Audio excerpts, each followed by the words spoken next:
ചെറിയ കുഞ്ഞുങ്ങളുടെ ഓമനത്തമുള്ള മുഖമുണ്ടല്ലോ, അത് കാണുമ്പോൾ ആ പാൽമണമുള്ള ചുണ്ടുകൾ മണക്കുമ്പോൾ ഒരു വല്ലാത്തൊരു ഒരു ഒരു സന്തോഷം, ഒരു സുഖമാണ്. കാരണം എന്ന് പറഞ്ഞാൽ അത്രത്തോളം ഒരു ഒരു മനസ്സുഖമാണ് നമ്മൾ ചെറിയ കുട്ടികളെ കാണുമ്പോൾ. പക്ഷേ നമ്മുടെ കുട്ടികളോ ആരുടെ കുട്ടികളോ ഒന്നുമില്ല. ഇപ്പൊ എന്നെ സംബന്ധിച്ച് ഞാൻ ഏത് കുട്ടിയെ കണ്ടാലും ഞാൻ എടുക്കും. അവർക്ക് പ്രയാസമില്ല എന്നുണ്ടെങ്കിൽ, അതായത് അവരുടെ മാതാപിതാക്കൾക്ക് മറ്റുള്ളവർക്ക് പ്രയാസമില്ല എന്നുണ്ടെങ്കിൽ എടുക്കും. അവർ ചിലപ്പോൾ നമ്മുടെ മേല് മൂത്രമൊഴിക്കും, ചിലപ്പോൾ ഒപ്പിയിടും. അതൊക്കെ അവരുടെ സൗകര്യമാണ്.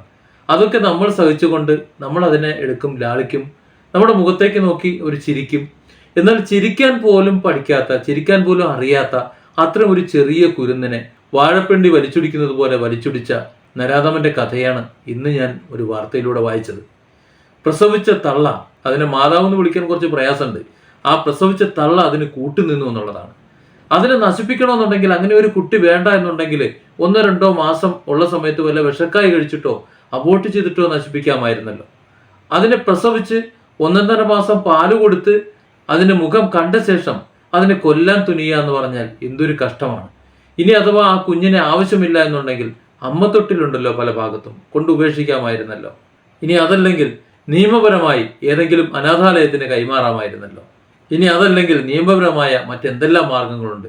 ആ കുരുന്നിന് ജീവൻ നിലനിർത്താമായിരുന്നല്ലോ. അത് സുഖമായി ഇവിടെ ജീവിക്കുമായിരുന്നല്ലോ. ഈ ഭൂമിയിൽ പിറവിയെടുത്ത ഓരോ കുഞ്ഞിനും, ഓരോ ജീവിക്കും ഇവിടെ ജീവിക്കാനുള്ള അവകാശമുണ്ട്.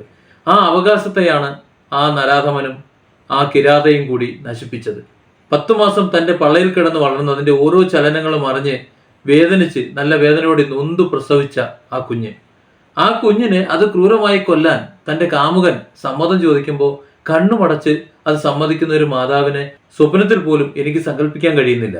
സത്യത്തിൽ അനീഫ് എന്ന നരാധമനും അശ്വതി എന്ന കിരാതയും അവർ തമ്മിൽ ജീവിക്കോ, ഒരുമിച്ച് ജീവിക്കോ?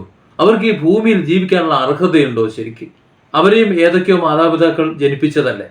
ആ ജനിപ്പിച്ച മാതാപിതാക്കൾ അന്ന് തന്നെ കൊന്നുകളഞ്ഞിരുന്നുവെങ്കിൽ ഇവരിന്ന് ഉണ്ടാകുമോ? ഈ കുഞ്ഞിനെ തച്ചുടയ്ക്കുന്നതിന് മുമ്പ് ഒരു നിമിഷം അവരതൊന്ന് ആലോചിച്ചിരുന്നെങ്കിൽ എത്രയോ ദമ്പതികൾ ഒരു കുഞ്ഞില്ലാതെ ഒരു കുഞ്ഞിനെ ദത്തെടുക്കാൻ എവിടെ നിന്നൊരു കുഞ്ഞിനെ കിട്ടും എന്ന് കരുതി നടക്കുന്നു.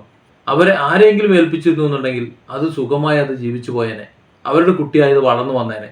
സത്യത്തിൽ എന്താണ് ഇതിനെക്കുറിച്ച്, ഈ നടന്ന സംഭവത്തെക്കുറിച്ച്, കൊച്ചിയിൽ നടന്ന സംഭവത്തെക്കുറിച്ച് പറയേണ്ടതെന്ന് എനിക്ക് ഒരു പിടിയും കിട്ടണില്ല. ഞാൻ സാധാരണ നല്ല രീതിയിൽ സംസാരിക്കുന്ന ആളാണ്, നല്ല രീതിയിൽ ക്ലാസ് എടുക്കുന്ന ആളാണ്, ഏതെങ്കിലും ഒരു വിഷയത്തെക്കുറിച്ച് എത്ര മണിക്കൂർ വേണമെങ്കിലും സംസാരിക്കാൻ കഴിയുന്ന ആളാണ്. കൊച്ചിയിൽ നടന്ന ഈ കുഞ്ഞിനെ കൊന്ന ആ ഒരു ക്രൂര കൃത്യം ഉണ്ടല്ലോ, അതിനെക്കുറിച്ച് പറയാൻ കഴിയണില്ല. മനസ്സിൽ തോന്നുന്ന വ്യഥ അത് പറഞ്ഞ് തീർക്കണം എന്നതുകൊണ്ട് മാത്രമാണ് ഞാൻ ഈ വീഡിയോ ചെയ്യുന്നത്. എല്ലാ കുട്ടികൾക്കും എന്നെ വലിയ കാര്യമാണ്. കാരണം ഞാൻ അവരെ അത്രത്തോളം ലാളിക്കാറുണ്ട്. കുട്ടിയെ എന്നൊരു വിളി വിളിച്ചു കഴിഞ്ഞാൽ ഞങ്ങളുടെ കുടുംബത്തിലെ എല്ലാ കുട്ടിയും ഞാനാണെന്ന് തിരിച്ചറിഞ്ഞ് അപ്പം മുരടനക്കും. അത് ഏത് ചെറിയ കുട്ടിയാണെങ്കിലും അത്രത്തോളം ഞാൻ കുട്ടികളെ ലാളിക്കുകയും സ്നേഹിക്കുകയും അവരെ എടുത്ത് കൊഞ്ചിക്കുകയും ഒക്കെ ചെയ്യുന്നത് കൊണ്ടാണ് എനിക്ക് ഈ വാർത്ത കേട്ടപ്പോൾ ഇത്രയധികം സങ്കടം വരുന്നത്. സത്യം വളരെ പ്രയാസമുണ്ട്, എന്താണ് പറയേണ്ടതെന്ന് എനിക്ക് അറിയാൻ കഴിയുന്നില്ല. നിങ്ങളൊന്ന് ആലോചിച്ച് നോക്കൂ, 2-3 വയസ്സുള്ള കുട്ടികളെയൊക്കെ തല്ലുന്ന മാതാപിതാക്കളുണ്ട്. അവർ അടി കൊണ്ടുകൊണ്ട് എങ്ങോട്ടാ ഓടി വരുന്നത്? അതേ മാതാപിതാക്കൾ അടുത്തേക്കാണ്. അടിച്ച കൈ കൊണ്ട് തലോടാൻ തന്നെയാണ് അവർ വരുന്നത്. അവർക്ക് അതേ അറിയുള്ളൂ അവരുടെ മാതാപിതാക്കളുടെ അടുത്ത് വരാൻ. ഇനി അഥവാ പിണങ്ങിയിരുന്നാൽ എത്ര സമയം ഇരിക്കും? 1 മിനിറ്റ്, ഇനി അത് ഏറിയാൽ 2 മിനിറ്റ്. ആ 2 മിനിറ്റ് കഴിയുമ്പോൾ ഒരു ഓടി നമ്മളുടെ അടുത്തേക്ക് തന്നെ വരും. എന്തുകൊണ്ടാണ് വരുന്നത്? നമ്മുടെ അടുത്താണ് സുരക്ഷിതത്വം എന്നുള്ളത്. നിങ്ങൾക്ക് അറിയുമല്ലോ എന്ന് എനിക്കറിയില്ല. മാതാവും ഈ ചെറിയ കുട്ടിയും തമ്മിലൊരു ബന്ധമുണ്ട്.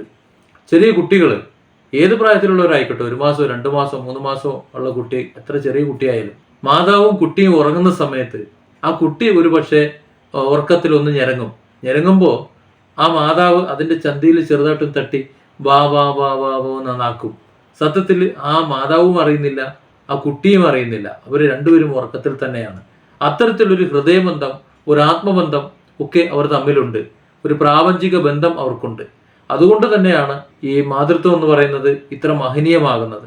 അങ്ങനെയുള്ള ഒരു മാതാവാണ് ഇങ്ങനെ ഒരു കുരുന്നിനെ, അതും സ്വന്തം കുരുന്നിനെ സ്വന്തം ഉദരത്തിൽ 9 മാസവും 9 ദിവസവും അല്ലെങ്കിൽ 10 മാസവും കൊണ്ടു നടന്ന് പ്രസവിച്ച്, നൊന്ത് പ്രസവിച്ച് 1.5 മാസത്തോളം വളർത്തി, ഏത് വിധേനായാലും വളർന്നല്ലോ. ആ മുഖം കണ്ടു കഴിയുമ്പോൾ പിന്നെ അതിന് കൊല്ലാൻ തോന്നും.